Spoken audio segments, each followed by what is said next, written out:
તો હાલ રાજ્યમાં કાળઝાળ ગરમી પડી રહી છે, ત્યારે કચ્છના નાના રણમાં તાપમાનનો પારો 45 ડિગ્રી સુધી પહોંચી જાય છે।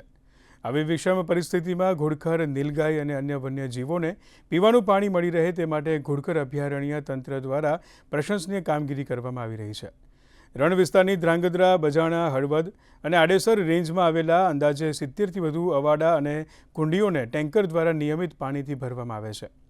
આ વિશાળ રણ વિસ્તારમાં વન્યજીવો તરસ્યા ન રહે તે માટે વન વિભાગના અધિકારીઓ સતત મોનિટરિંગ કરી રહ્યા છે। ઉનાળામાં અહીંયા પાણીના બહુ ઓછા કુદરતી સોર્સ જોવા મળે છે।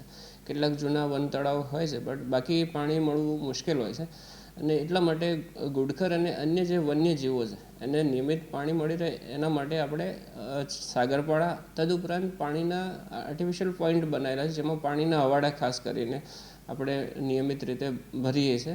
અભયારણ્યની મારી ચારેય રેન્જની અંદર અવાડાની સંખ્યા લગભગ 70થી બી વધુ છે અને આ અવાડાઓ નિયમિત ભરવામાં આવે છે અને ઘુડખરને એના મારફતે પાણી મળી રહે છે। તદુપરાંત અવાડાની જે રચના છે એ બી એવી રીતે કરવામાં આવે છે કે નાના જે વન્યજીવ છે, ખાસ કરીને શિયાળ છે, લોકડી છે, ઝરખ છે અથવા હાયના છે, એમને બી પાણી પીવા માટે પ્લેટફોર્મ મળી રહે